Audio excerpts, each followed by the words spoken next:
But you yada over the best part.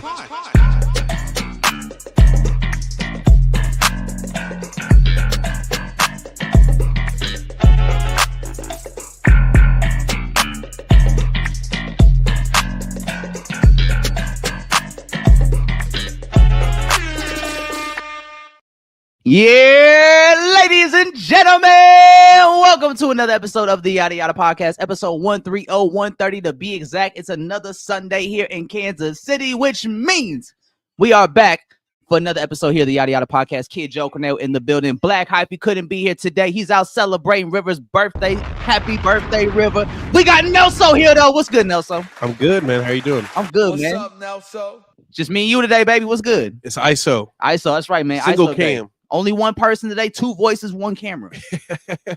You feel me? Two angles, though. Two angles, that's right. We stepping up production, man. Drop a bomb for yourself on that one, Nelso. I got you. Hey, hardest worker producing the game right there, Andre Nelso. We got two cameras, two computers, two microphones. Two steaming hot computers. Yeah, one's about to blow up. We'll see if we make it at the end of that episode. And I'm the second. That's right. Mike B today. Yeah. Mike B. What's But happening? also, I'm the second. Andre Nelso's second. Hey, the junior. The bar. Come on, man. Come on. That's like a quadruple. I don't know. Quadruple. Yeah. A four one. Four tundra. A four tundra. But no, what's up, Joe? How you doing? I'm doing good, man. I'm doing good. We fresh off another DJ set. Andre Nelso, man. We turned it up at River Gala last Sunday, man. The KC extravaganza that is River Gala, where we all get together once a year. We dress up fly. River celebrate has a theme for her birthday party because she wants to always do it big. So naturally, we did it big this year with Alexandrite, her birthstone color. And then we did at the Lowest Ferns. My debut at the Lowest Ferns. Drop a bomb for me, Andre. I got you. We was turned, Andre. What'd you think about the set, man? You was there. How'd you feel? I thought the set was great. I think though you did us dirty. You did me and Sav dirty with that drunk dancing. I was over there. I had the dad bod out, the beater on. I'm like, God damn. Why'd you take your t-shirt off, man? Oh, because Gaith came up with the beater and we were literally dressed the same. Like we both had docs on, both had like brown cargos. I don't know if you saw that photo like after the fact. Actually, I did. I think I seen that, we were dressed the same. I was like, wait, I got a beater on. I just take off my shirt like it's a revealing like Superman suit. I was out of my body that night, man. It was a good night, man. It was good, man. It was my debut set, Lowest Ferns, man. Wanted to make sure it was special. Plus, I wanted to make sure it was what River was wanting to hear. So she gave me a list of songs that she wanted me to try to put in the set. So I built my set around that. A lot of R&B, a lot of black women in the music, in the rotation, man. So did you feel heard? Do you feel like the Ferns felt your presence? It was rocking. I ain't gonna lie. Like the first half, the first half was rocking, but I did have to stop my set midway because the band was from St. Louis. Yeah. We started the show a little late, so they wanted to finish their set so they could hit the road. And do you remember their oh shit? Let me go back to we're just this one. Hey, one camera. But one band, one sound. It's like, God damn. He's like, whoa. Hey, don't show me on that camera again, bro. We're just on this one. Yeah. But do you remember the name of the band? Yes, K Cutters. Yes. Or K Cutter. Yes. K Cutters out of St. Louis. Yes, but he's from Kansas City. Okay. So I believe he was a rapper when he was in Kansas City, but then he moved to St. Louis and he started a jazz band. Ooh. So he already had a following in Kansas City, but this was his first time, I believe, in 4 years. He's back. Yeah. Wow. Yes, I believe so, if I remember correctly in our conversation. But they were great. They really did a phenomenal job, man. Like, and salute to River for finding them and wanting them to be a part of River Gala. They were a great addition, and they really set the ambiance in the Lowest Ferns really well, man. So it was a beautiful night, and then I came in there with some good music, kept it simple, and just played some good music. And I saw people have a good time. I feel like sometimes we just get a little, as DJs, they just get a little too lost in the sauce, man. Like, just play the good music. We're here for the music. You feel me? Let the music speak for itself. Leave the sound effects over there. Yeah. Play the hits. Play the good music. It'll speak for itself, man. I played Get It Shawty by Lloyd. I looked up. There was a line dance going on all of a sudden. Man. Had to let it ride. And you said something important there. DJs need to look up. Look up. Are people dancing? Are they having a good time? Man. You feel me? Like, and it's not hard. I mean, DJing, it's not an overly complicated skill set, I would say, but it definitely requires some music taste. And I think people need to trust their music taste a little bit more, man. Because some people just want to hear some simple hits, have a good time, sing some songs together with their friends, and just have a good time together playing some music. But sometimes DJs want to get a little too complex, man. Do a little too many remixes, a little too many dance songs. And sometimes people just want something simple for a moment so they can just enjoy a moment together as a crowd. It's hard to do that with dance tracks. Yeah. You feel me? So agreed. So if you're playing a bunch of dance songs, it's hard for us to all have a moment together as an audience, as a party, as an establishment. So you got to play the bang. You got to play the hits that we all know. It's not about you. It's about them. It's about the music. You want it to be one way. But it's the other way. It's the other way. Come on, man. Come on, now, Come on man. You know what it is, man. You know what it is. But no, you did have a good set, Joe. I'll give you credit. I'll say it. Thank you. Glad somebody did. I'm kidding. I'm kidding. No, it was good. I definitely appreciated the infusion of Kansas City. I feel like you always like make it a point to show like the work that's coming out, not only from smaller artists, but more established artists, and just finding a happy medium between the two. Yeah. So I will give you your props. I was going to say crops. What the hell? I'll give you your shares. Yeah. But yeah, I always do make it a point to put some Kansas City music. Like if you've been to like my last 4 sets, I always have songs from like Ty Faison or Paris Williams or Gabe, or I'll play some Dame, or I play D-Walk. So I always make it a point to put that in there. Like at the anniversary, I play Chris Doms. Yeah. 5 Deep. So like, I try to do shit like that intentionally. So people that are out and might be there that are artists, they'll hear their songs and they'll hear me blend it with a really popular song that they didn't even think could probably go with it. Or like I blended Warning by Kyle Colors with Backdoor by Playboy Cardi and Kendrick at First Fridays. Beautiful. You know, just so they could have that moment and hear those songs together, you know? So stuff like that, I think, does matter when you're a DJ. So I try to provide those moments for artists if they're in the building. Stuff matters for Kansas City, bro. Exactly, man. It matters for Kansas City. If I'm on a nice run in the middle of a set and I throw in some KC shit, you might be like, hey, what the fuck is this? Yeah. Yeah, it's from here. It's actually from here. That's from here. Yeah. I have the guy's number. Yeah. We're actually friends. Yeah. We actually hang out. Yeah, we should get in the booth. Yeah. Call Cody. Somebody call Cody. Call Red. But yeah, man, it's always making a point. I threw a lot of Gabe in there, had a lot of Doechii, some Sizzla. It was a good time. Andre, when I played that Drive, Andre, you was out of body. I love Drive. I like that. I love that video. I have a video of that song playing, and when it cuts over to the crowd, you're the first person I see front center. Just trying to get my head straight. Yeah. Well, hey, it was that bag though. Yeah. We was in that bag. And it's not often you get to hear SZA at the club, you know? You feel me? So I'm going to take every chance I get to enjoy that. And I love R&B. That's my favorite genre. So man, when I hear SZA, give me a shot. Something. You know, I'm right here. I'm right here in the emotions. Inject it. Right in the veins. Yeah. But yeah, man, it was a good time. It was fun playing some R&B music. I got to play some Janet Jackson. Yes. You know, we really charged up the space, man. Yeah. And I feel like that Janet Jackson song has come back around. Yeah. Especially due to TikTok, but you did it gracefully. It wasn't like you know those remixes where it would just be like the first line of the song that everybody knows. Yeah, and then they'll extend that part. Yeah. I'm not here. See, I don't do all that. The TikTok, the Twitter DJs. I'm not a Twitter DJ, man. I DJ with intent. I'm not out here just putting bullshit together because they match BPMs. He's on the radio. You feel me? I actually do this shit. I don't flex that, but I actually do this shit. Literally. You know what I'm saying? Recognize. Talk to me nice. But yeah, man. So salute the River for putting on an amazing event. River Gala. I can't wait for next year. Bigger and better every year. She runs it up every year. Man, give us a Saturday, man. If y'all hey, go. Lois Ferns, give us a Saturday next time. You saw what we did on Sunday. Man, if you love black people, give us a Saturday. You heard the producer himself. I'm black. But yeah. Joe, Corner Joe. Good times. But hey, man, Andre, it's been popping in the music world. Actually, since we were talking about DJs, yes, there was actually a statement you put out on Twitter that I thought was interesting, and I thought we should bring it to the podcast. So you put out a tweet earlier this week where you asked, or you said, I should say, you said proclaimed. Yes, claimed that DJs are the new rappers in Kansas City. Yes. So when you said that, what were you meaning behind that? Just so I can get your point of view and I can tell you what I thought. I feel like the music scene is very skewed, right? We're adults now. Motherfuckers don't need an excuse to go out. They can just go to the liquor store and get turned up at home, play the music that they want to hear. Yeah. And I think that DJs almost provide that escape and comfort for going out. So it's like if I'm, buying a ticket and I don't know any Kansas City music, what is the benefit to going to a Kansas City show? This is just a general pop, not me. Not personally. saying you don't know any Kansas City. Exactly. Yes. Exactly. So with DJs, it's like, okay, I'm familiar with their work. I know that they're guaranteed to at least play a few songs that I know and a few songs that I like. So that is the draw. Yeah. So I feel like now the Kansas City music scene, the draw, the allure of going to a Kansas City show has kind of faded and like bled into DJ culture, which is not a bad thing. Like I love DJs.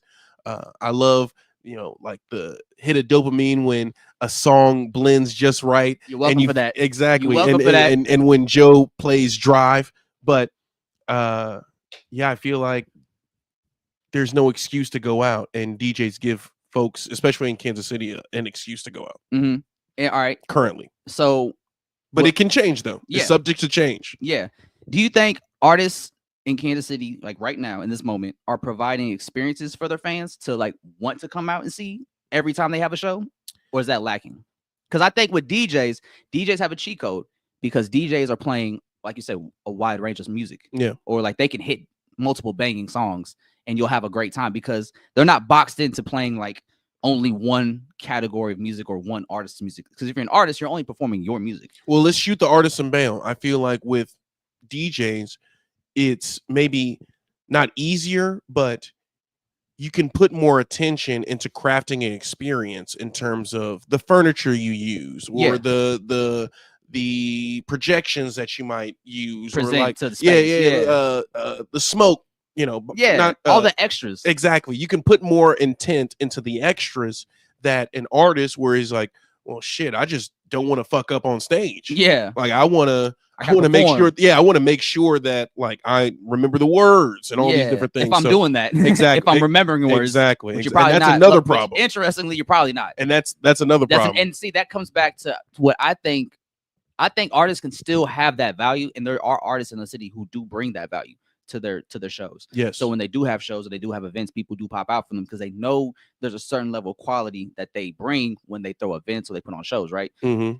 And I think that might be the main thing that artists here are lacking, is that they're not providing experiences with their music when they perform it live. Yes. You're not giving people a reason to walk away and be like, wow, I got to go again. I got to tell everybody about this show tomorrow. Yeah. Like when you go to a big concert, like, so say you go to a Jay-Z concert with Beyonce, you're going to go talk about it tomorrow. Yes. Because it's going to be that kind of experience. Yeah. And, now that's a big example, but even on a smaller example, like you're doing in a more intimate setting, people are here to see you specifically.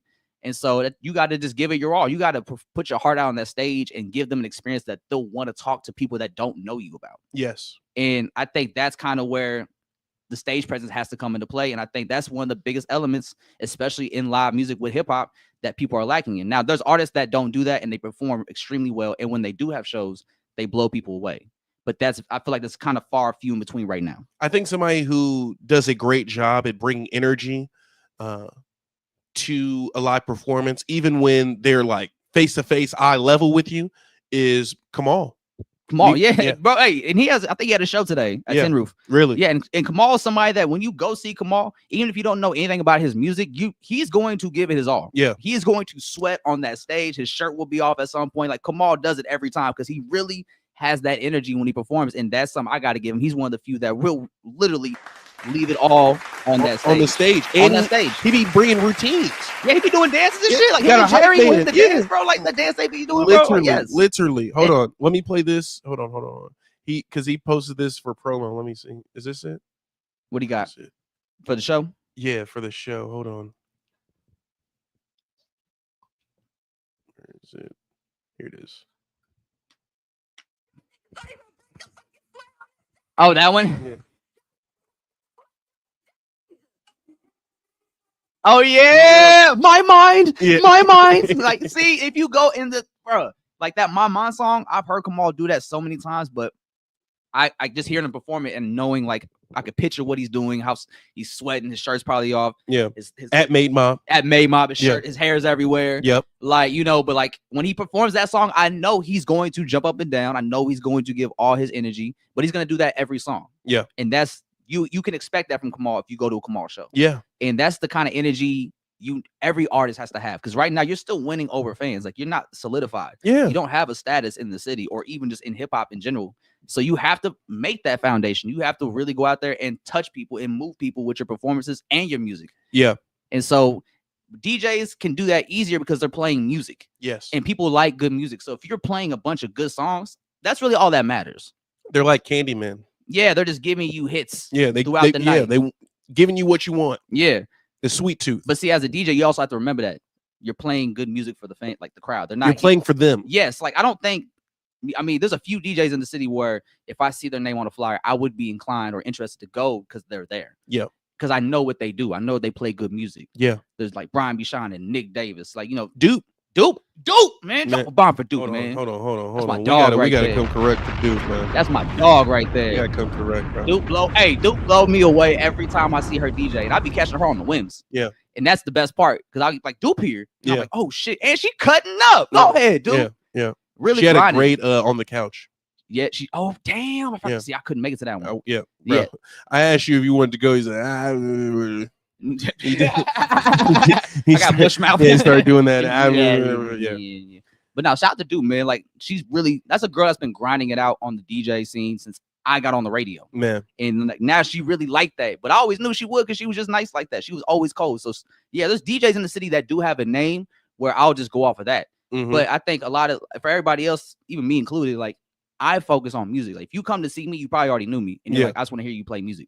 But if you don't know me, you'll probably hear about me from just the music I play, and that's okay. I want you to come for the music, because when I make sets, like I said last episode, it's very intentional for me. So everything I do, I want you to hear and experience. So like, you know, you don't need to talk to me while I'm DJing. We can say hi and what's up, but like, listen to what I'm doing. Yeah, because that's why I want you to be here. I want you to hear this music I just put together. I also want to give Kansas City artists some bail, though. Mm-hmm. I want to shoot them some bail and give more context to my statement. I understand that, you know, we live in a very multi-layered equation here in Kansas City. It's very specific to Kansas City and the needs of Kansas City, and sometimes the you know, the venue doesn't want a rapper there. You know, the venue will have a DJ there before a rapper, because you can go up to the DJ and say, hey, stop playing this shit. Yeah. You know what I'm saying? Hey, start playing some other shit. Yeah. Play this shit. Because if you have like if you're throwing a rap show at a venue and your music's more intimate and personal, and maybe heavy conceptually, it could be a heavy night for all of us. Well, I'm saying, just as a venue owner standpoint, right? They're more inclined to put their faith into a DJ that they've never heard of than an artist from Kansas City that they never heard of, just because of the varied options that a DJ provides. Yeah, like if you want, like, hey man, play some shit that's gonna turn the party up. Exactly. And you can just throw some shit on real quick, and now the party's jumping. But if there's an artist who doesn't have that great a stage presence, might be the most talented motherfucker in the world, but they don't have that, they're not bringing that, and maybe they don't even bring motherfuckers out. You feel me? And they don't even sell their own tickets. Yeah, it's like, and it's like, well, it's hard. Now we got to see through it. Yeah, because like, well, you didn't bring nobody out. You're not performing great, but we gotta have the show anyway. Yeah, and so now it's just not a great experience for everybody. Exactly, and we can't, you know, overlook the fact that there has been and will always be racism at play in terms of the venue selecting the types of artists that they want there. Yeah, even if like a D-Walk, you told me a D-Walk can't perform his last few songs because the venue said, like, come on, bro. Yeah, and he's ready, literally, and it wasn't even his turn to go yet. Literally, like I remember that that wasn't his turn. It was another KC artist's turn. Yeah, they weren't there. Yeah, and D-Walk was there, and he's like, I'm ready to go on now if y'all want me to, because he was supposed to go on after that artist. Yeah, so he was going to be the headliner. But by that point, the venue was just so fed up with how the event went. Yes, they were like, no, we're just shutting it down. Literally. Do you remember Hellbent Night 2? Where he came kind of late?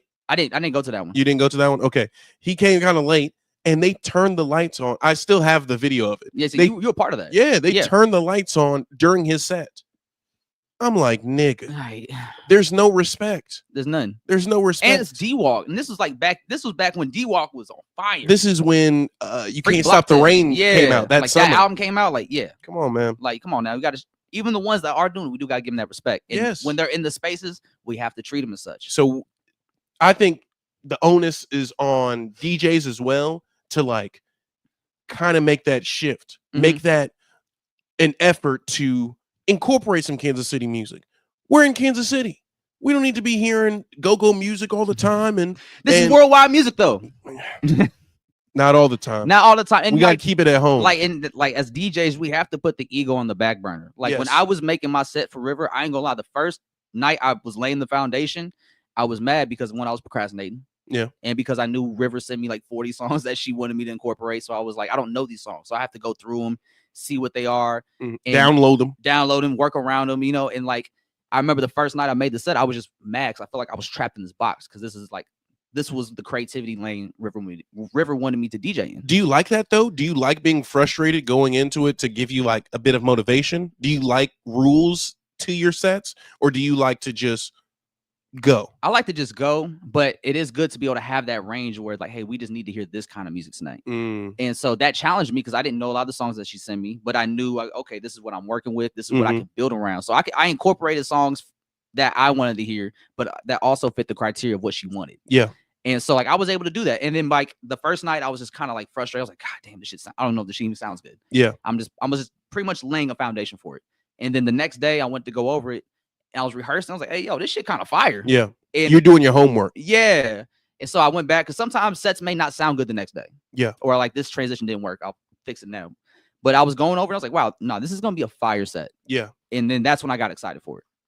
So it does help to have some kind of criteria just so you can know the audience. Yeah, I agree. Because I didn't want to go to River Gala playing what I would normally play, but then it doesn't fit what River wants. Yeah. And now the vibe, and then she's frustrated. Yeah, and now the vibe's kind of weird. Yeah. So yeah, I think like for her giving me those songs, it was very helpful for me.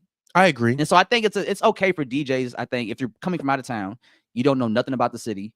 I think you should be inclined to ask local DJs or people that you're working with, like, yo, what's good music out here? Like, what hits? Yeah. What goes over well? Because if you're coming to Kansas City, Go-Go's probably not going to go over well. Bro, we want to rap the songs with it. Yes, we want to sing the songs. We like to rap and sing as a crowd. Man. We like to have moments together. We like to have moments. Exactly. Yes. Kansas City is a moment city. Yes. They'll remember. All you got to do is maybe drop a No Hands, maybe a Keisha Cole. Keisha Cole, Love. Man. They rings off every time. We going to go. We're with you. You might have been shitty, but we'll be with you at the end of the day if you pull that out of that. Give us that one moment. Exactly. And I don't mean swag surf either. Yeah, yeah. Don't fucking play swag surf. Yeah. I'm tired of y'all trying to get that off. You old head motherfuckers, let it go. Let it go. Let Chiefs swag surf die. Just let the Chiefs have swag surf. Maybe I don't even know about that. Nah, let Chiefs have it. They're a little too young as a team now to still be swag surfing in 2025. Like, you mean old? Nah, because football players don't have a long career anyway. So most of them are like around their mid-20s. Come on, Joe. What, man? Hey, don't get mad at me. DJs don't be having a long career either. We're going to see about that. Okay. Okay. Hold on. We're going to see about that. Okay. Hold on. Message. A little different over here. Corner show. I don't DJ just to look cool. I DJ because I like music. Oh, hey. Message. You feel me? Come on now. It's different over here. I DJ with intent. I'm not a Twitter DJ. I don't DJ just the bullshit. Message. I'm here for a purpose. Us. Feel me? Come on now. Talking about Andre. And on top of that, I think this is a good segue into the next topic because last week Tyler Creator put out a new interview with Instagram, and one of the things he talked about was two things actually. That was with Instagram? Yes. Okay. That was an Instagram collaboration. Okay. So there was two moments from the interview that went viral. One of them was a convo about gatekeeping. Yes. And why he feels it's important in some aspects of life. Not everything should be gatekeeped, but certain elements of your life should remain private or kept away from outside energy. And then another one was that he thinks podcasts should be canceled, or that not everyone should have a podcast, or the fact there's too many podcasts is like detrimental to where we're going as a society. And so, Andre, you said it to me and you were frustrated or upset with what he said. What was it about what he said that had you up in arms? I feel like Tyler, coming from where he started and being such a fuck you, I'm gonna do whatever I want, I'm gonna start how I want, and you gonna like it or not, and I'm just gonna do my own thing. I think it's very sad, in my opinion, how things have played out, and he's kind of become like this posh, stuck-up prick, bro. I feel like that's you're speaking from a castle, bro. Eventually, like you started from somewhere. It wasn't that pretty when you first started, so you don't have to pay attention to everybody.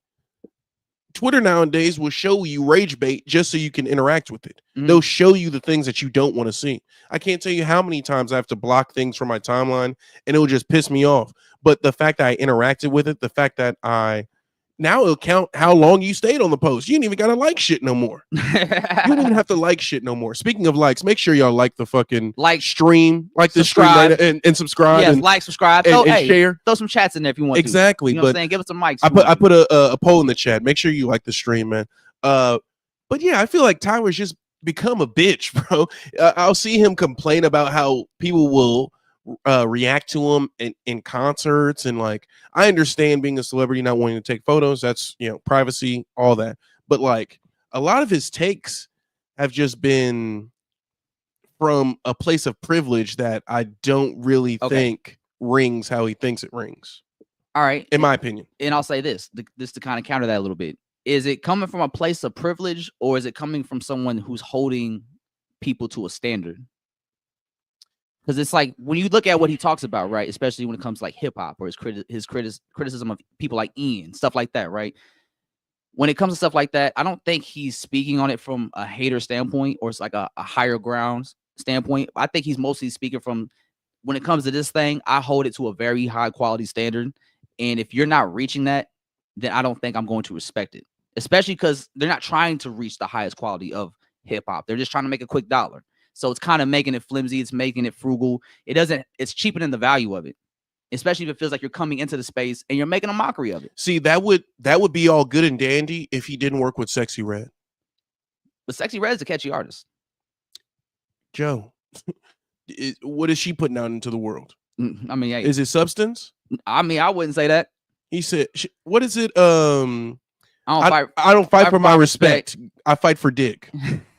I'm gonna rock your shit. Like, come on, bro. Like, hey, was it a great moment in the song, though? This is what we standing by. Was it a great moment in the song? Did she need those bars? You could have gave that to Lil Wayne on the back end. I mean, hey, you could have gave it back to Uzi. There was a reason Tyler went to her. I know the reason. Yeah, because Sony told him to. I mean, is it really, or is he? Because Tyler's one of them artists that will surprise you by what he likes. He'll like shit that you would expect an artist like him or a person like him to be into. And Sexy Red is definitely one of those people. It's the same reason he got Glorilla on the same song. He's into that music. But they're not on the same level, Joe. Are you sure? Because Sexy Red was coming off as Rich Baby Daddy around that time. I'm saying in terms of quality of music. Oh no, I definitely appreciate Glorilla definitely does. Yeah, Glow. Yeah. We're not gonna have that. We're not gonna My Booty Hole Brown. Yeah, we're not gonna act like Pound Town. Yeah, Glow didn't exist. Oh no, it didn't. It ran it up. Like, exactly. She's been on a run. Without that beef and without Rich Baby Daddy, that would have been song of the year. Yeah. Rap song of the year. That shit was turned. Like, come on, bro. Yeah. No, I respect Glow. I mean, I'm not a Sexy Red fan by any means, but I see why Tyler would be into her. He likes the ratchet shit. But I'm saying you can't have both, bro.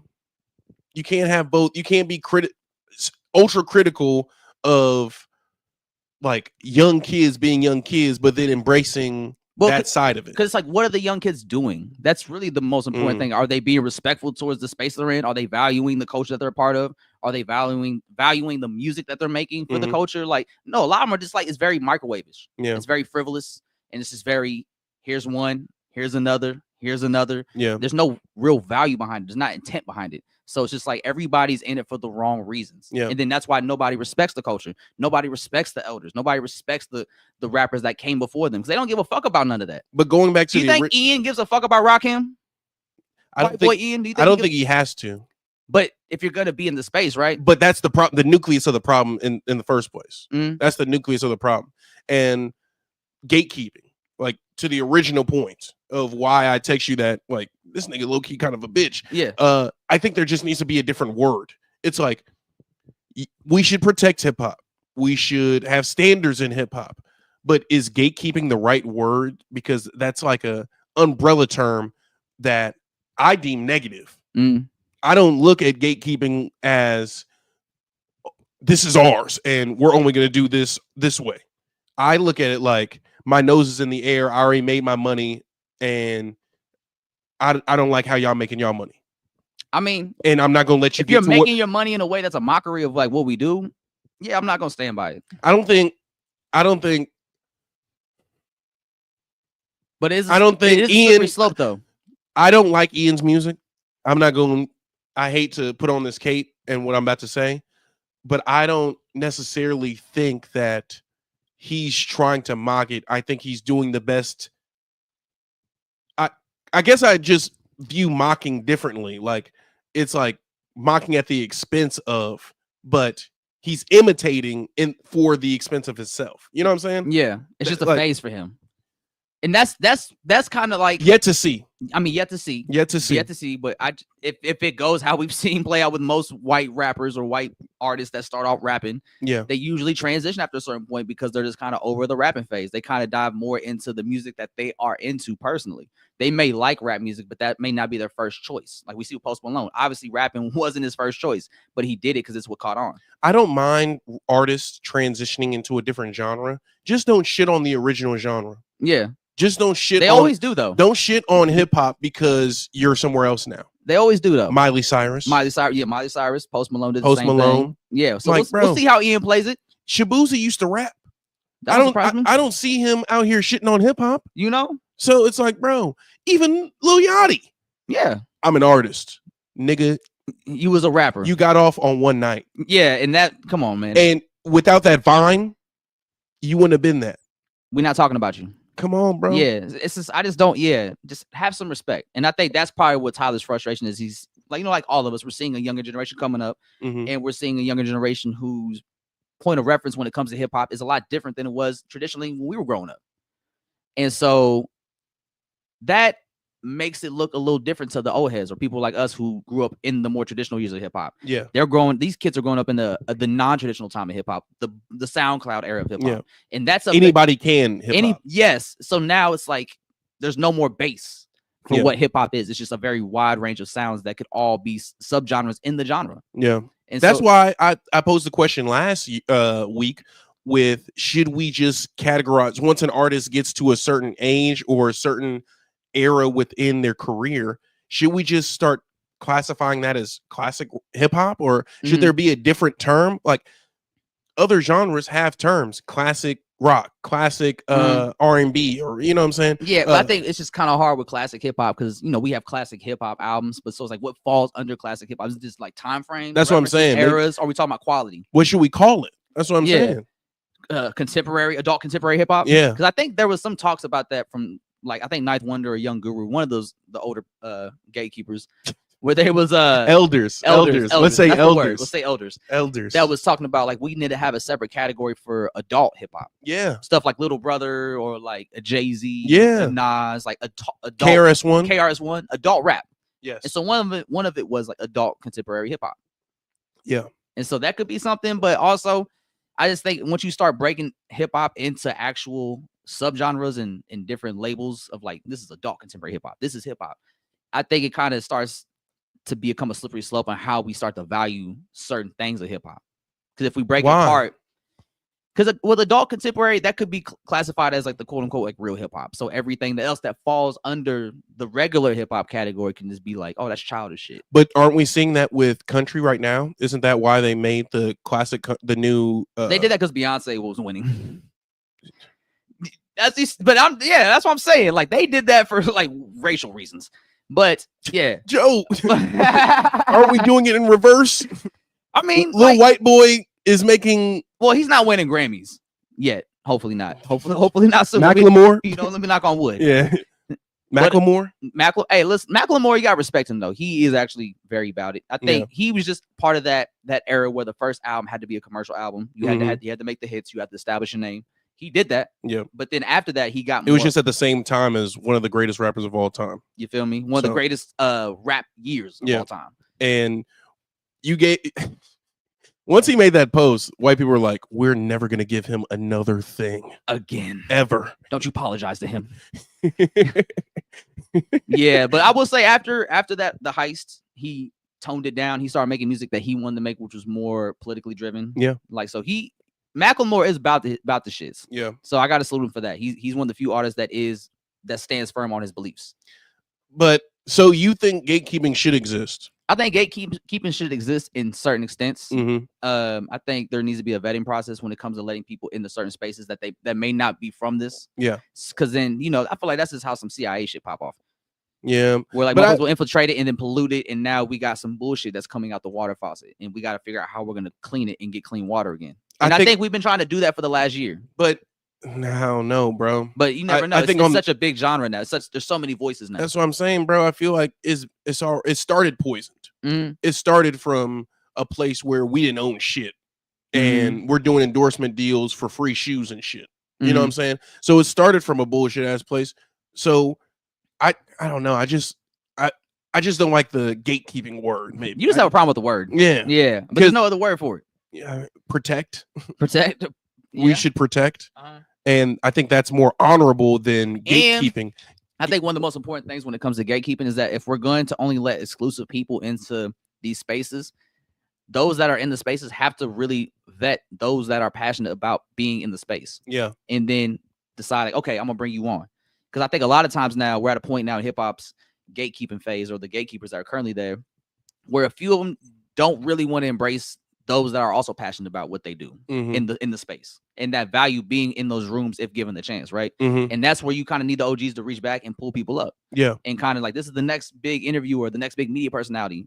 So how do you feel about that? How do you feel about the media space in terms of the gatekeeping lens? When it comes to the media space and gatekeeping, I kind of understand it, because when you get in the media, they tell you it's a very small field, like very select few get it. Like when I was going to school for radio, it wasn't guaranteed everybody in the room was going to get a job in radio. We're just all trying to get in the radio space. So I was one of the few that was able to do it.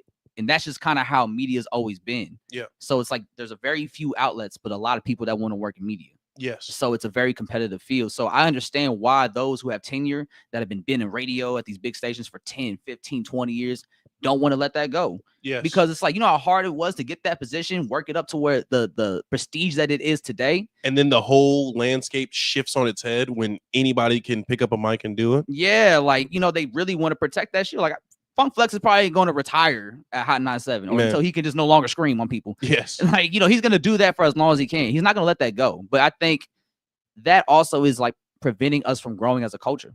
Yeah, because you're not allowing new voices in the space that may have new ideas that will help push the genre forward. And when it's all said and done, they'll look back and say, yo, shout out to Funk Flex for giving me a look. Exactly. Like, shout out to Ebro for giving me a hand when I was in New York. And they'll be more receptive for the next generation after them. Yeah, and like that's the thing I think we have to understand as media people. Like, there's nothing wrong with reaching back and helping out somebody that's also on the come up. Yeah. And because it should come back to you tenfold if that person's solid. Yeah. And if they blow up, you'll be a part of their story. And there's no telling what they may do to repay you. Yeah, exactly. Or who they become to help reward you for helping them.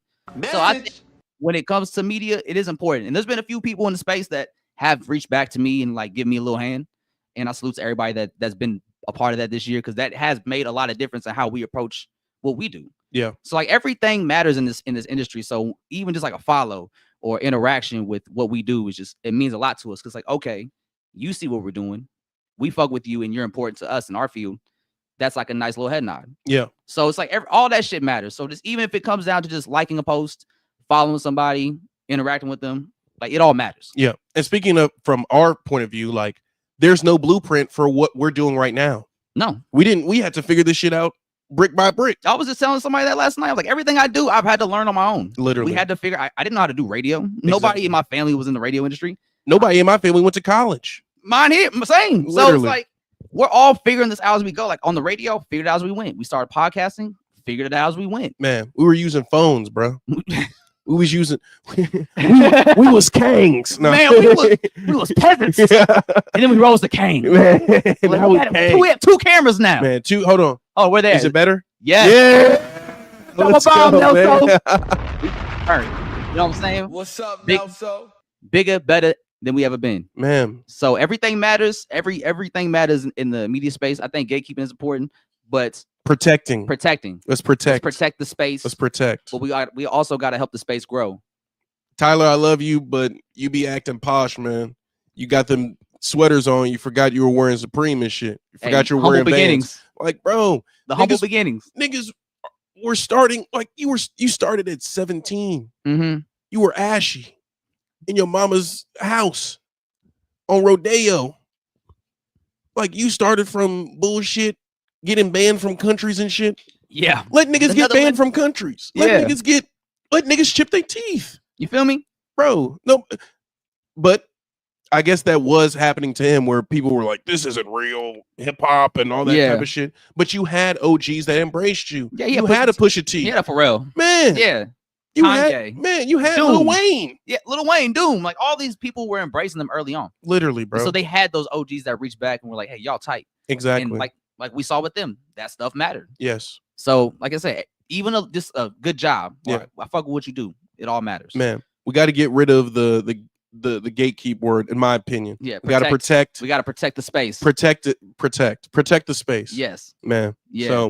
So, what's next? We got on the SEO. We got freshman list. Should we just go into it? Yeah, we were talking about Ian, so let's talk about the freshman list. Okay. Ian is on the freshman class. Yes. Okay. Let me pull up the link. XXL, for those who don't know, put out their freshman list for this year, their freshman class. One thing I thought was interesting is that Cardo is the producer of this year. And I was like, that's pretty tight. Mm-hmm. That's a really good look for Cardo. Yeah. Then I saw the lists. and then the list came out. And I just realized they really just wasted my dog Cardo's time. Man. They gave him, I'm gonna be real with you. This is really the first XXL freshman list where I'm like, I don't know half these people. And I feel like every year I at least know the names. Nah, that happened to me the last 2 years. I didn't know them the last 2 years, and it was just embarrassing, bro. I think I knew the names. I'd see the names a lot, so it made sense to me that they were on the freshman list. And there's a few names on this one that I'm like, okay, that makes sense. The only ones that really make sense to me was like Rayvon. I think Samara Sin's. They questioned what I had in store while I was building the plaza. No, this is the freestyle video. Yeah, this is the freestyle video. Yeah. Rayvon. Rayvon's on there. Samara Sin, I believe, is on there. I expected Ian to get it like last year. Personally, it seemed like he's had a quiet year. Yeah, but I don't know. I think I didn't know if I muted him or blocked him. I can't remember why I don't see Ian's name no more. Yeah, I stopped following kids. Combination. Stop following Kids Take Over. I stopped seeing Ian. Man. You do the math, man, for real. You and Lyrical Lemonade too. They got blood on their hands. Yeah, come on, man. Hey, Cole Bennett, man, it's getting a little slippery over there, bro. He don't even direct the videos no more. Yeah, he hands off. Pass it off. But I mean, that's what you're supposed to do. Yeah, you get into that's what you're supposed to do. Yeah, you can't be too mad at him. Should we watch this? We watch that. We want to see the list first. Let's see the list first. I'll play it in mute. Okay, go ahead. So their names will pop up as you're talking about it. Okay, so we got Rayvon. I can't see my name. You lower me a little bit. I got you. There we go. That's the crack. I got an AI. 1900. All right. Oh yeah, I see him all the time. Low Shimmy. I've seen his name a lot. He has a good song. Ian Crippling. Yeah, he has a Fiji. Good song. Samara Sin, she was on tour with Smino. Yep. They just finished that. Damn, is it fucking up on your screen too? Yeah, it's lagging over here. Oh shit. Let that shit buffer. Man. Baby Chief do it. Bro, that looks like a child. That is a child. Laser Dim, I've heard of him. He was on Denzel Curry's Hard in the Paint. Yeah. I'm not really sure how I feel about his rapping style though. YBT Fat. I've seen his name a lot.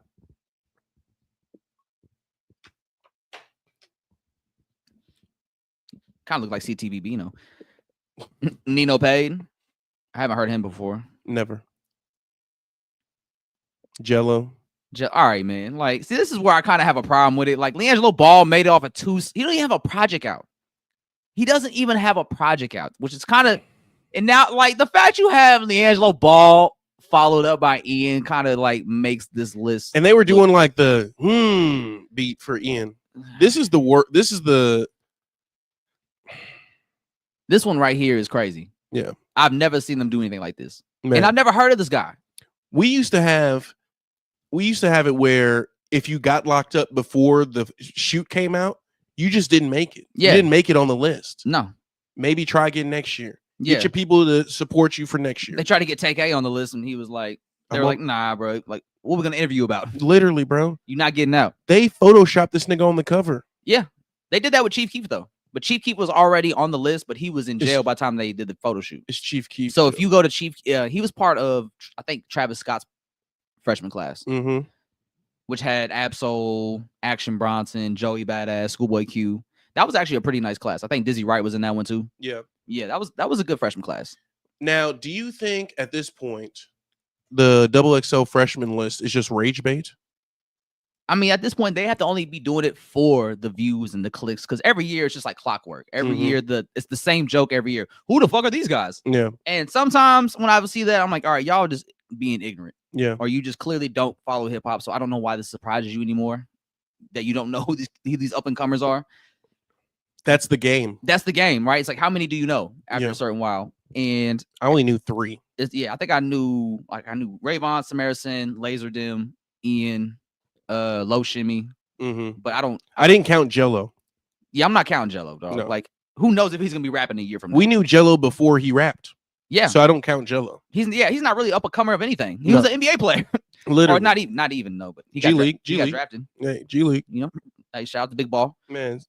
Some niggas didn't make it that far, bro. Yeah. So salute to the baller brand. Man. But I just think right now it's just a way for XXL to get a cheap look.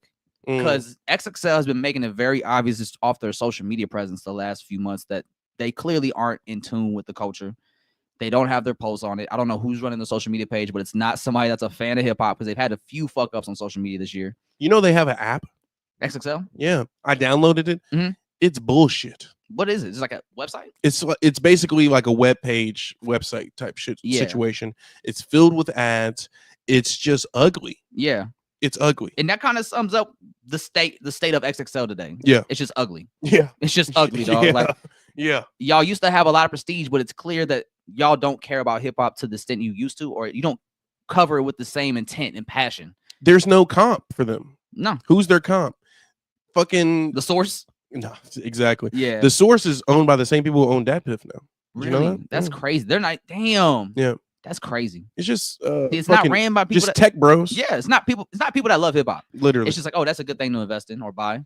And that's what it was. and squeeze it for all the cash value it has and kick everybody out that made it made it what it was. Yeah, that made it that valuable. Yeah, and then we do a bunch of budget cuts. We're gonna gut it all. Yeah, same thing happened on Complex. Yeah. Yeah, like everything that had value in the culture got bought out by tech bros, and they squeezed it for every drop of dollar they had, and then they took all the shit that we loved from it. That's who we need to gatekeep, the tech bros. Yeah, but see, money talks. We was talking about off camera. Remember about the situation you sent me yesterday? Oh yeah. Yeah, it's like money talks. Money talks. So people will do anything if the price is right, bro. Unfortunately, the culture pays for it. Hey man, you know, I don't know if they watch this, but 33 million by November is crazy. That's insane, though. That's. Can we get $1 million? Man, if y'all giving out 33 million casually, like let us get at least 500,000. We're not stingy, bro. 10 overhead's pretty low. Can we get 50? 50K? Yeah, 50K. See, that's overhead's pretty low over here. We don't need $33 million. Man, can we get 50K busted down like 5 ways? Yeah, something small, you know? Man. Nothing crazy. Come on, bro. But yeah, I think right now XXL is just doing the freshman cover at this point for clicks, views. I think it's rage bait. It is, because at the end of the day, this is the main thing that gets XXL looks every year. Yeah. Because since the media feels so polluted with different voices and publications now, yeah, that you don't go to XXL every day for your hip hop news. No, you can go to Strapped Archive. Yeah, or just you're going. What is it? Krukro or Krukro? The KURCCO. Oh, Kirko or and, NFR. Yeah, NFR. Goddamn. Hey man, hey, I ain't gonna lie. I love it when y'all motherfuckers expose what y'all look like. The Stop. Stop. Hey, I'm glad the Stop exposed himself because that is a goofy looking motherfucker. Like you talk so much shit behind that account with the fucking stoplight, and that's what you look like. Come on, bro. That's the equivalent. That he is the epitome of what an average Twitter user with no profile pic looks like. Talks all that shit, has a Playboy Cardi profile of somebody that's not them, and you hide it. You got an Avi. You hiding behind that fake Avi, bro. That's crazy. That's what you look like, bro. That motherfucker looked like the guy who stole Woody from Toy Story 2. Like, bro, shut the fuck up. I don't want to see you talk about nothing hip hop no more. Shut the fuck up. His voice, you know, sometimes where you only hear somebody and then you see them, you're like, that's like, hey, you never looked like that. You know, like I never would imagine, but this motherfucker actually looks like how he sounds. Yeah, I'm like, damn, you really are just a square. Really are just a fucking loser behind a Twitter account. He looked like he should be, you know. Yeah, feel punch you, motherfucker. That motherfucker talks so much shit, and then you finally get to see what he look like. It's like, oh, bro, I can't believe you have the audacity. Man. You have the audacity. If anybody. Man, all that shit talking you do on all these media people, and that's what you look like. Man, I wish Roy would have stood on business about walking out that pod. For Damaris, man. Yeah, bro. Like, do it for Damaris. I salute Roy for attempting to like get an apology, but you told me he didn't actually give one. No, he said I have to review the footage, or not footage. I have to review the tape to see if I said anything disrespectful. I'll consider it. If I was Roy, like, no, I've seen the footage. You need to apologize. No, he didn't actually. Oh, he didn't? No. Damaris told him? No, Damaris didn't tell him. And somebody associated with both of them, Mhm. where it's like, yo, he's kind of talking spicy about old girl. Yeah. Because it was during the time when apparently Damaris like hit Julian. Like they showed a video of him or her hitting Julian. Oh shit. And not hitting like they're Aggressively? fighting, Yeah. but basically the stops position was y'all fired old boy for punching Julian in the face at a bar and make content out of it. But when Shawty hits Julian, This motherfucker saying Shawty. Shut the fuck up. no, I'm saying me. I'm Okay, saying okay. when okay, no, My bad. no, my but bad. when I thought the stop. yeah, no, but that's his position though. Yeah. Why'd y'all fire this dude, but y'all didn't fire Damaris or even discipline her for doing that? And it's like, bro, Maybe they did. maybe, and They're not it's gonna talk about it in the pod if they did. it's like, so what? Yeah, it's not your fucking pod. Your Literally. whole pod is built around other pods that you talk about. Literally, I've never heard nobody commentate podcasts. man. That's so weird. Go find a fucking skill set. You Go find a- commentating. Go find a voice that matters. Man, you commentating. What Commentary. the fuck? Get the fuck out my face with this shit, bro. You bringing nothing to the table other than bitching and moaning about other people in podcasting space. Shut up. You so worthless. Because I saw him say some crazy shit about Jamie Heck. And then now that you pointed me out that that's who Rory was talking to, Yeah. that big goofy motherfucker, bro. Ain't nobody scared of him. He ain't moving nothing in the media space, bro. I wish he would. Man, dude. He gonna try to talk about our numbers, but he look goofy as fuck. So fuck that. Man, I don't give a fuck about no numbers when you look like that. I'd rather look like this and be where I'm at Yeah, like than look like that and be where you you're at. Literally. Be known for talking about bullshit about other people. Shut up. Man. God damn. But what else we gonna talk about? We gonna talk about Cardi B. She's been making noise because she's about to drop an album. Yeah, new Cardi New Cardi Cardi. on the way. But now here's the thing: people have been having a problem with. They've been upset the fact that WAP and what's another song that she put out recently? Because there was 2 songs that are 5 years old that she was gonna have on this next album. Hold on, let me see. WAP was one of them. Is the album already for pre-sale? I can probably go to Maybe. Apple Music. Yeah, pull that up real quick if you can. Because I think by this, The new single's called Outside, though. yeah, that's a great song. That's a fire return song. I like that. That's a great return. It's up. It's up. It's up. Okay, so Yeah. she's got It's Up and It's WAP. Both Yep. are, I believe, are 5 years old. Yep. And I think with her including those numbers on there, people are saying it's gonna help her sell like 1 million in the first week or something. Something along the lines of that, because it's inflated numbers, right? Yeah. And so people were having a discourse about like, why is that okay? Or like, why are y'all cool with her doing that, but y'all had a problem when so-and-so does it? Or like, why is that okay? Right. French Montana. French French Montana Montana did that. Yeah. Oh my gosh, bro. Yeah.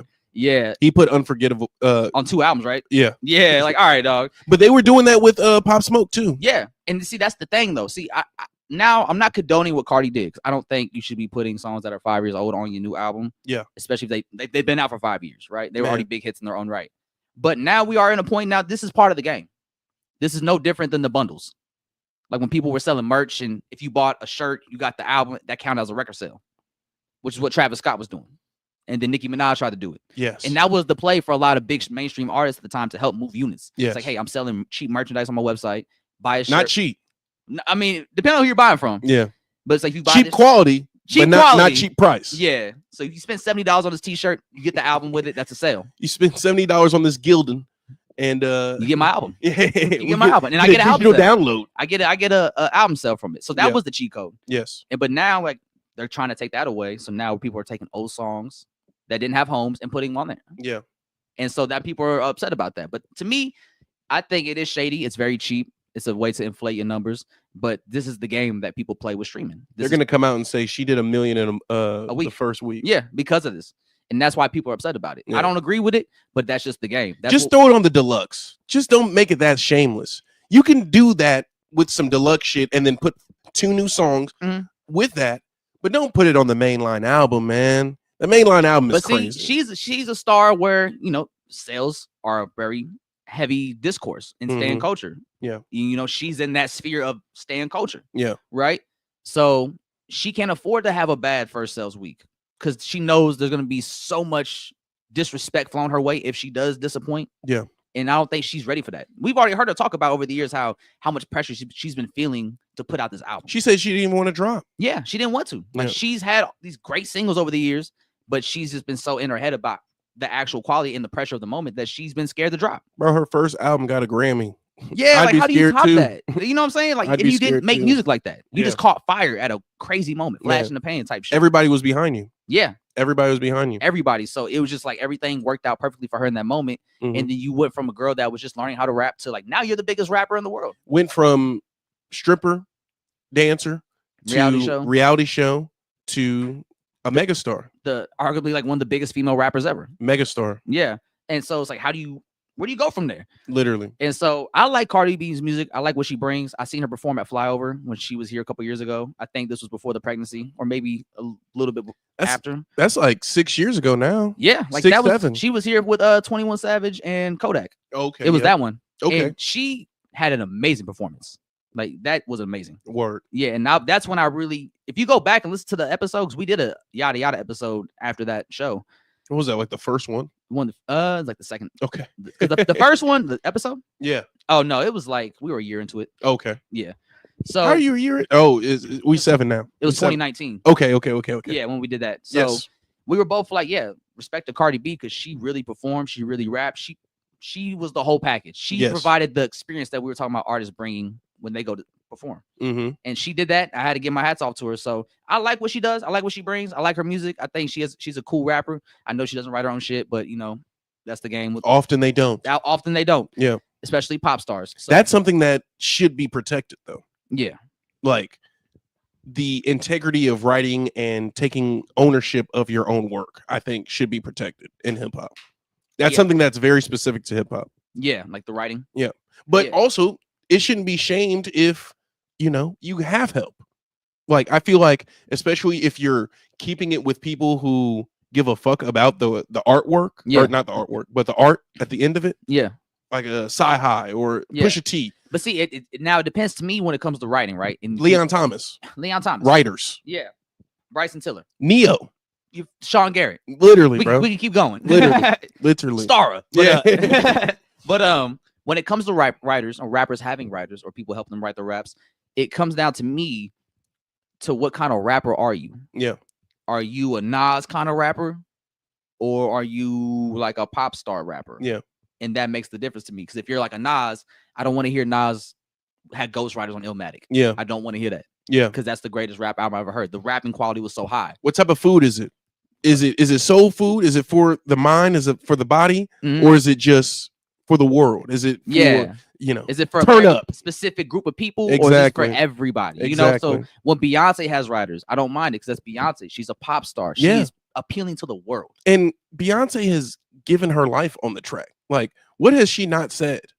You know what I'm saying? Yeah. Like, sometimes you need help when you said all that you can say personally. And it's like, if my job here is to perform a song to the highest possible ability, that's my job. I need you to write the lyrics and I'll perform. Yes. And then I'll blow you away. Yeah. Because like Stara wrote Needed Me, right? She probably laid a reference track for it. Yeah. And if we heard the reference track, it wouldn't sound anything like Rihanna did. Because Rihanna has the it factor. That's what the pop stars do. They come in with the it factor and they blow you away with their performance on the track. Exactly. Whereas rapper, it's like you need to write your thoughts down, your words, your feelings, your emotions. It's very connected to self and identity. Exactly. So that's why when you hear a rapper like Nas or like a rapper like Andre 3K, you'll just be amazed by what they say because you're like, damn, you have to be super intelligent to think like this. Yeah. And that's why I always looked at rappers like superheroes because the shit that they would say and how they would say or how they put the words together, it's just like, wow, that's so, how did you think about that? Yeah. You know, it's kind of like what Tyler talked about in that documentary. He was like, yeah, rap's so cool because we'll hear a beat and we'll just like know words to put in the space in a certain way that'll make it sound really good. Yeah. And that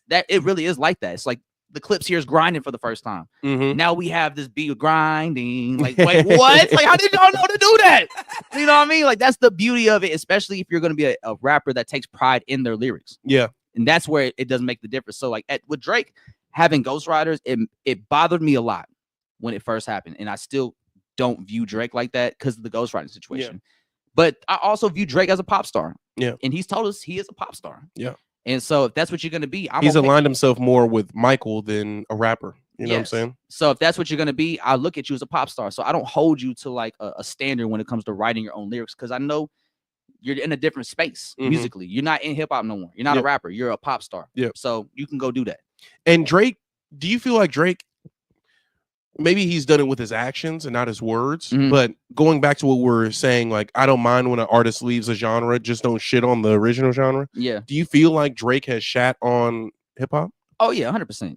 110%, bro. Like, and it started the show during the beef. Yeah. Like when he said rap's in a weird space right now. Oh, I don't want to talk about that white streamer that's apparently a huge racist. Oh, yeah. Yeah, like yeah. You're saying that to this guy who's obviously not even part of hip hop, but he knows who you are. And that's why he's talking to you because he knows Drake, but he doesn't fuck with hip hop probably. And so when you say smart comments like hip hop's in a weird space right now to this guy who probably doesn't even value after you lost. Yeah. And that probably doesn't value hip hop as an art or a genre. Yeah, he's gonna laugh at you or laugh with you at it, and he's gonna make fun of it. Yeah, he's making a mockery of it. Yeah, and then you do the lawsuit, and then all of a sudden, like calling Rick Ross racist. Yeah, after you called him white boy. You feel me? And then you start hanging out with racists. Like, yeah, come on, man. Like, Morgan Wallen. It's just yucky. You're right. Nasty. You're right. That's why I said maybe he did it with his actions and not his words. But I've never heard him say like, fuck him, because he's clearly a fan. He owns memorabilia and all that stuff. He's clearly a fan, but he was really only a fan when he was winning. Once he wasn't winning in hip hop no more, that's when he was like, oh, it's getting weird over here. And it's like, no, it's not weird. It's just like now times are changing. Times changed when you came onto the scene in 2009. You were the change. Now it's been 10, 15 years later. Yeah. Like times are changing. Yeah. The guard is changing. Whether you like it or not, time moves on. You're right. There was a star before you. There'll be stars after you. And now they don't want to do songs with you no more. Rod Wave declined the Drake feature. He said I didn't need it. And no, he didn't. He said he wasn't ready. But yeah, he didn't. No, he didn't. He didn't. But you worded it was like I don't want that shit. No, but he declined it though. Like there's an artist from Atlanta, I believe, that DJ Drama signed. Okay. His name is CEO Trail. He has a song called Drake Verse, and the hook goes like, "Do you sell work? Do you take perks? Do you really think I need a fucking Drake verse?" Oof. Like that's the hook. It's like, do you think I really need a fucking Drake verse? And you know, it's DJ Drama's artist. So like that's why I was like, yeah, he probably just being funny because this was around the time the beef ended. Yeah. So like everybody's clowning Drake. And they've always had underlying beefs between each other. And but see, like Drake was in a position to where it's like the Travis Scott situation where Drake had so much money and power behind him that you had to put whatever you had to kiss the ring. Yeah, you had to put your personal feelings aside because this is a very beneficial relationship we could have as musicians. Yeah. And once it was no longer that wall or that shield that was protecting Drake, that you're just like the golden boy. It's like once that changed to somebody else and you don't have that power no more, it's like we don't got to put up with your bullshit. Yeah. We don't have to take you being an asshole to us. We don't got to. I don't care how much money you got or how many hits you have. Like, and that shit's not even hitting no more. I think somebody who did decline just even working with Drake or even going to that side was that one dude, the Vine star, the Goodness Gracious song. Remember which one? The Super Soak. Remember they had to leak Super Soak. The Goodness Gracious. He went to Religion. Yeah. Like you do shit like that. Yeah. He already told you. And still leaked it. Yeah. Like, bro, that's so fucking disrespectful. Ask you to change the lyrics. Yes. And then you guys could put it out. I think he said make it clean or something. Yeah. And then because he's working with kids and whatnot. And he's religious now. Yeah. And so he's like, I don't represent that. You know, if you're gonna sample my voice, clean it up. Yeah. They didn't want to do that. Literally. And it's talk to Malice about not cussing in a record, bro. It's possible. Literally. You know what I'm saying? And make a hit. Met the man. Man. He's been doing the same thing for years too. At every tier. Yeah. There's examples. Yeah, like it's possible. You can do it, man. Literally, man. So it's just how Drake's moving, man. It's just clear that he's trying to show he's bigger than the space, but he can't take it. Yeah. He doesn't like the fact that he's not the guy in hip hop. And it does bother him, even if he says it doesn't. We can tell. That's why he's suing Kendrick Lamar now. That's why all these things around that have nothing to do with music are at the forefront of his attention. Yeah. The fake abs, the Morgan Wallen, abs, bro, like the Morgan Wallen walkout, all these different things. Like I know that picture of Trump's coming soon. Oh my God. I know it's in the shadows. It's lurking. God. I know they are. Hey, go ahead. No, go ahead. Because I was gonna talk about Drake and them, but it was gonna be like another topic. No, I was gonna say to have a photo with Trump before saying anything that stands for black folks is crazy. You made a career about shitting on your black father, and you're gonna stand next to this white man who's said he was the first black president. That's crazy, bro. That's so insane. But that's pretty on par for Drake, though.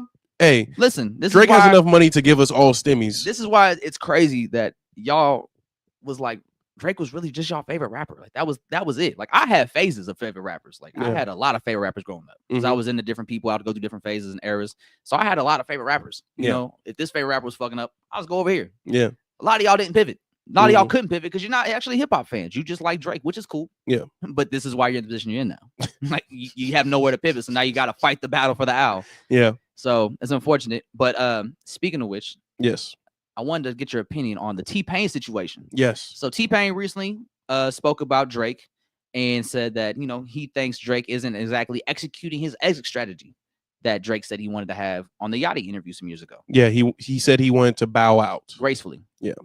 And T-Pain said that go ahead. He doesn't feel like Drake is following through on that. Mm-hmm. And doesn't think he's been doing a good job in trying to bow out gracefully. Like he feel like he's trying to, I believe is what he said, but he's just not executing it how he wanted to. And he thinks Drake should probably work on that. Here, I'm pulling up the clip. You got the clip? I sent it to you, right? Yeah, my computer's kind of on the blow slow up. end. Yeah. Like I said, laptops are hot. Man. The mic's hot, the laptops are hot. Hey. We live, baby. We live. Fuck it, we'll do it live. We'll do it live, man. That's the benefits of it. Yeah. This comes with live streaming. Yeah, it's loading right now. We're don't worry, y'all. We gonna make it. Word to Jadakiss. We gonna make it.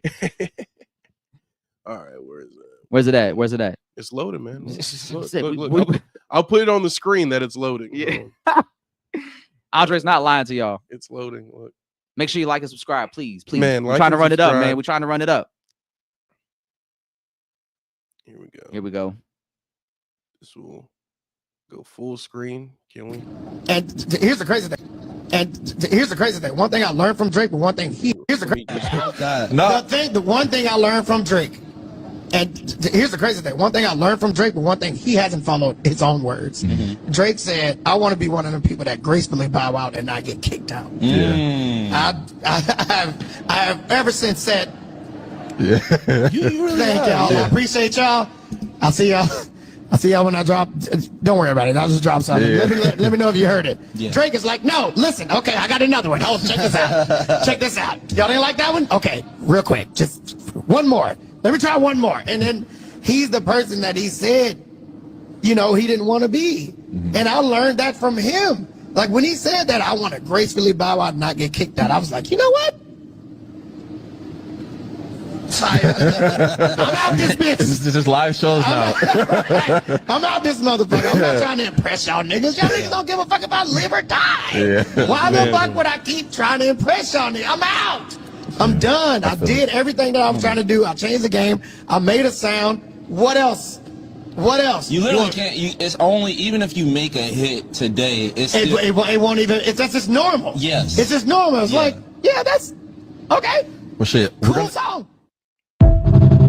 Yeah, he got a point. Like T-Pain got a great point. Like Drake isn't bowing out gracefully, and we're seeing it play out right in front of our eyes right now, where we see he is trying his best to get that next moment, literally, to where he can ride off into the sunset if he wants to, possibly after the Iceman album.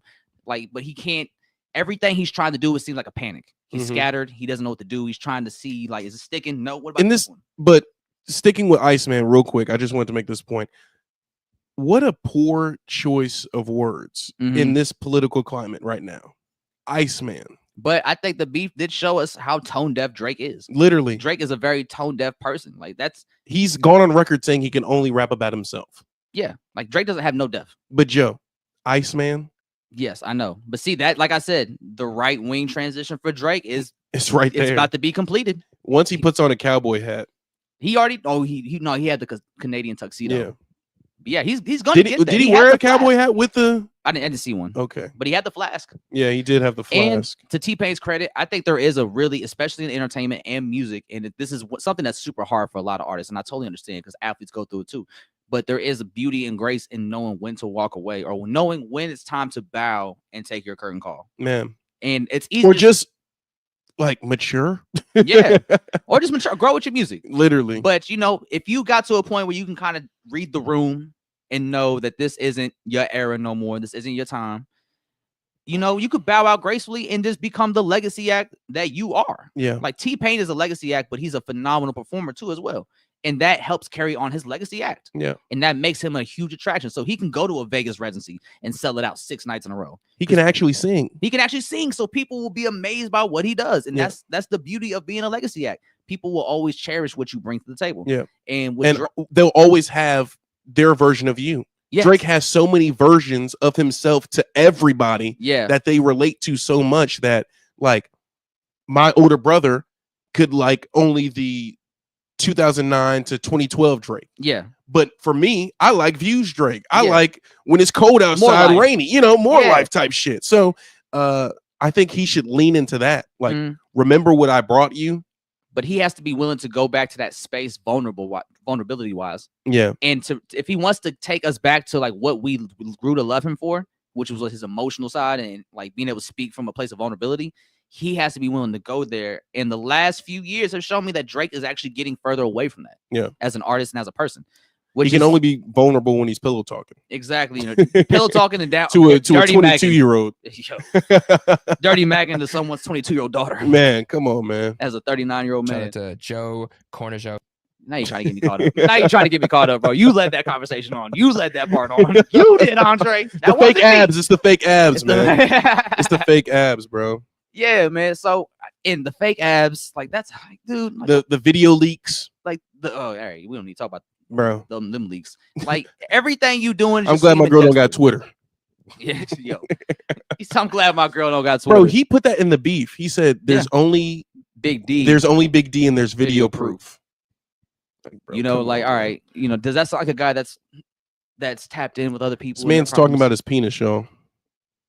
Big D and there's video proof. That's why he can only talk about himself. Right? Shit like that's what you get when you only rap about yourself. That's where you end up going. You know, rapping about your dick size after you leak your own video. Like that's where you go, bro. After a while, we saw Kanye go through it, man. You know, but hey, he's still going through it. He's still going through it. Yeah, actually, speaking of somebody that is about to come back, yeah, that I wanted to talk to you about because I've been championing my guy for like maybe a year, 2 years now. I remember being back in May Mob and I was like, talk about your mans. Okay. Chance the Rapper. I think I've been seeing people around me talk about how he's about to drop his album. Yeah, Starline. Is he dropping it in July? I think so. I've heard that. Okay, so this is it. We're finally here. There's been about a 5-year buildup. How are we feeling, Andre? Because I remember Stars Out came out. And I love Stars Out. You were sold. Have you been keeping up? I haven't been keeping up, but I'll always hold space for Chance. Yes. I'll always hold a chance for Chance. I'm trying to do something. Hey, what's the aha? Hold on. I was trying to do some bullshit there. No, but I always hold space and time for Chance. And I think he's matured. I think he has something to say. Mm-hmm. That was a big problem with the last full length project that I had, where it was like, we know you're in love, bro. What about the feelings after that? Yeah. And I think that this album has the potential to give us that. So I'm excited. Yeah. And I just love how sharp his writing's been and the writing exercise he's been doing. He's really been taking us through the creative process of him getting to this level as a writer, because each song he put out is like a writing exercise, and he'll put out an actual song. Yeah. And there's always like a consistent theme around it, but it's very vulnerable, very emotional, very in-depth writing, which is what we grew to love Chance for. That's why I asked the rapper so special, because this kid was 18, 19 years old rapping literally about death in his neighborhood in Southside Chicago. Man. I'm paranoia. Like, and it was different. Yeah, it was nuanced. It was nuanced. And this 18-year-old kid, bro, it was amazing. So now that he's grown, he went through his trials and tribulations again as a big mainstream artist. So now he had to win us back. Yeah. And I think he's slowly been doing that, chipping away with each for hip hop fans or the general pub. I think for because I think with him, you have to win hip hop fans first. Mm-hmm. That's your bread and butter. You got to wipe your hands with a hot shower. Yeah, you got to take a hot shower. You got to win hip hop before you try to jump back in the commercial, or maybe a cold shower after hot shower. Yeah, wash that shit off. just get it off. That's the moral of the story. Get that shit off. But he spent 5 years doing that. He's been putting out singles and Lucy's for 5 years on his YouTube. You go to his YouTube page; it goes back extensively. Yes, he's been prepping for this moment since Wraith. Yes, it's Wraith. Wraith. That's another fire one. Yeah, he's cooking, man. Man, he had a Chiefs line. Body the head. He had a Chiefs line. Yeah, we're not in Kansas like Patrick Mahomes. Come on, man. Come on, man. Drop the bomb, Andre. Man, come on, man. It's different. It's different. So I'm glad this is going to be a great redeeming moment for him. I don't think it's going to be a big commercial success, because I don't think he's there yet right now. But maybe after the album drops and word of mouth spreads about it being a good project, it might get him back up there. And honestly, he needs better branding. I don't know who's doing his graphic design. I don't know who's doing it on that side, but it's like, dude, put down the 3 hats. Yeah. Move away from he got the buckets now. Move away from the buckets. No, I keep the bucket on. No. He got a bad hairline. Keep that bucket on. Okay, keep the bucket on. Yeah, the bucket's fresh. Or put on a beanie. It's not cold yet. The hose are out right now. Andre. You're right. We outside with it. You're right. Bucket hat just screams I have tabs of acid in my sock. You know, is that a bad thing though? When you have kids, it is. When you have, what does he have? 3 kids? I think that's a bad thing. Hey, yo, to just have tabs of acid in your side. Huh? Trying to be funny with that. Three hat. No, he has 2 kids. Okay, 2. Yeah. No. Yeah, man. I don't know. I don't know. You got to get better branding, bro. It's a new swag. Man, put some new swag because it just looks like the same era. Yeah. Like we haven't moved past coloring book. Man, you're but good. Him taking the hat off. Take the hat off. Put the bucket on. Put the bucket Get on. the swag right. He been jeweling. He was in the Wraith and stars out. Put the Wraith, bring the Wraith out. Yeah. Pull the stars out. Put the stars out. Come on, man. Let's turn up one time, channel. Come on, man. Let's go. I'm hyping my dog. We're excited. We're excited for Starline. Get a new graphic designer, and I'm ready for magic. Yeah, let's see you run it back one more time. I'm ready for magic, man. So damn hard is not with someone single bar. They can't tweet. This is my part. Nobody else speak. Man. Yeah. Woo. I thought he was out of there. I know, man. He was for that, bro. For that 3-year period. Motherfuckers was not letting him breathe, bro. Hey, he was like Brother Nature. Oh my God. Is Chance the Rapper the Brother Nature of hip hop? He almost was because I love my wife. Like, oh yeah, like that meme. And then was whining at Carnival down in Trinidad. Oh yeah, he got caught. Yeah, got caught up. It's like that's not even caught up. That nigga was publicly grinding with the 3 hat on. Yeah, with the 3 hat. Like he no shirt under the overalls, just no shirt under the. No, he didn't have a shirt on or overalls on. He's on the beach. Okay, he had the hat on though, so it's like that's definitely Chance. Yeah, no one else is wearing the 3 hat. Only Chance is wearing the 3 hat. If it's not middle of America, nobody's wearing that. Definitely not in fucking where were they? Barbados. Man, no, Trinidad. Trinidad, yeah, Trinidad. That's where Carnival out is. There. Ooh, he knew what he was doing. Man, he was trying to go viral. Nah, he's gonna go viral. He's trying to get some Trinidad cheeks. Yeah, it was that time of the year. Yeah, man. They do the big outside festivities where the girls really just be showing up. Man, yeah, I ain't mad at him. I ain't mad at him. When you have a wife, it's kind of hard to protect infidelity, you know. When you have a wife, it's kind of hard to have fun. Yeah. No, oh my God. Shout out to Joe Cornichon. Not state of mind. Shout out You gotta to do that Joe again. Cornichon. He said one more time. Yeah, for good measure. Yeah. You need to take a cold shower. Yeah. Ooh, should we end on that note? Do we have anything else? Let's see. Was there anything else you want to talk about specifically? Hey, yo, we kind of going viral right now, man. Our Mexican OT video going up. Mexican OT videos going up. Going up. Hey, a lot of people fucked with us on TikTok. Hey, follow us on TikTok. Man, shout out to TikTok. Shout out to all the social platforms. Make sure that you're following the Yadda Yadda podcast, SBR MAG, Joe Corneo. You feel me? And you don't have to follow me. You don't got to just follow Saber. You don't need to know who he is. We're 90 subscribers away from 1,000. So hey, round of applause for that. Please make sure that you like and subscribe. Joe, I just DM'd you something on Instagram. Yes. I want you to read that out because it's from a KC mainstay, I would say. Yeah. And I didn't get a chance to I scanned it. Yeah. But I think if you think it's relevant to talk about. Let's see. Oh, I saw this earlier. I mean, yeah, this would all right. So I see what you're saying. Yeah. I mean, it's nothing that we don't ask our favorite artists to do. No, give context. All right. So there was somebody in the city that was asking that in Kansas City, it'd be cool if artists and producers locked in and started making music together, like whole projects together, right? Yeah. And of course, that's happened though. Yeah. Y'all didn't support it. Y'all weren't outside. Was it good though? I remember the 7-day EP. Oh yeah, that was yes. Yo, come on, man. Come on now. Come on now. Shout out to Ashawn. I think he's watching. I remember the 7-day EP. Yeah, the 7-day EP is special. Man. And you know, Walt and Sean, because I think Walt did most of production. Big Happy Family too, right? Yeah. Yeah. So like Walt and Sean were like that. Literally. That's one of the few that we had. And we have Buddha and Dame. Yeah. Buddha and Dame. So we have those moments. It's just Kai and Kai. Kai and Kai. Yeah, Kai produced by Kai. It's like the Nav album. The Spider-Man meme. Yeah, that's Nav. Yeah. Nav by Nav, produced by Nav. Nah, for real. That ass. On some Tyler Perry. You feel me? Hey, yo.